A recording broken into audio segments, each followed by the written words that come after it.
Relations parents-prof, arrêtez de vous prendre la tête. Les relations parents-prof, aïe aïe aïe. Vous aussi, vous avez déjà eu l'impression de parler à un mur quand vous avez essayé de signaler une difficulté à un enseignant? Ou au contraire, vous êtes prof et vous en avez marre des parents qui débarquent comme s'ils géraient une entreprise?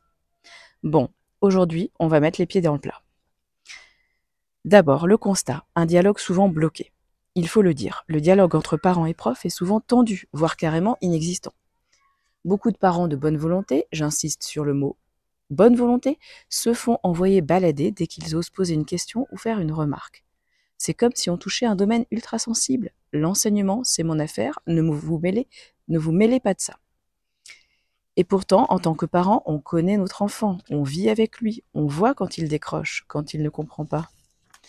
Et c'est légitime d'avoir envie d'en parler avec l'enseignant. Pourquoi c'est si difficile ?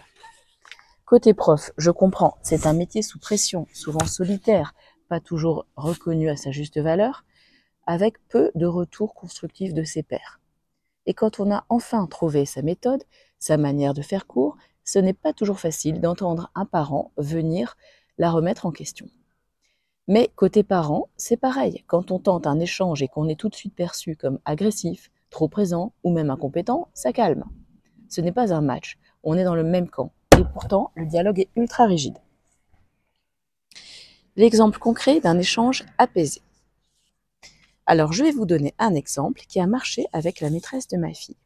Plutôt que de critiquer ou de râler, j'ai juste partagé mes observations concrètes sur ce qu'on a vu ensemble à la maison. Les maths, globalement, j'ai détaillé que ça allait. Que la géométrie, par exemple, les mesures, pas de souci. Mais les grands nombres, là, ça bloquait. Et les tableaux de conversion, ça pouvait être un peu limite. Résultat, j'ai eu une réponse simple, bienveillante, pour un suivi adapté, en soutien. Comme quoi, quand on donne des infos utiles, sans reproche, ça passe. Au collège et au lycée, le parent devient coach. À l'adolescence, le rôle du parent change. On ne va pas se battre à la place du jeune, mais on peut l'aider à formuler ses difficultés, à oser parler à son prof, à demander une correction et même un rattrapage d'une évaluation ratée, ou à signaler que le cours est trop rapide. Et là encore, il faut que le prof entende.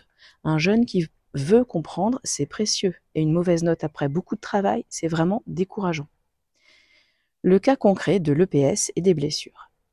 Et puis, il y a des absurdités. Comment exiger d'un élève blessé de venir en cours d'EPS pour écouter la théorie 15 minutes et tout le reste du temps regarder les autres pendant 1 heure et demie? Sérieusement? Avec un certificat médical, il pourrait rester chez lui, avancer ses cours. Quand on sait que le planning au lycée est très chargé, ça n'est pas inutile. Mais si on ose dire ça, on reçoit un petit rappel du règlement. Voilà, ça aussi c'est à discuter. Comment avancer ensemble? On peut faire mieux, on doit faire mieux. Parents, on peut apprendre à mieux formuler nos demandes, à être concret et constructif. Prof, vous êtes dans une position d'autorité, oui, mais pas d'infaillibilité. On peut tous progresser, surtout quand on vise ensemble la réussite des enfants. Et surtout, ne perdons pas la joie d'apprendre, elle est précieuse. Vous avez vécu une situation tendue avec un prof ou un parent? Venez en parler en message privé ou via le formulaire sur mon blog j'aide-mon-enfant-au-devoir.com, je lis tout.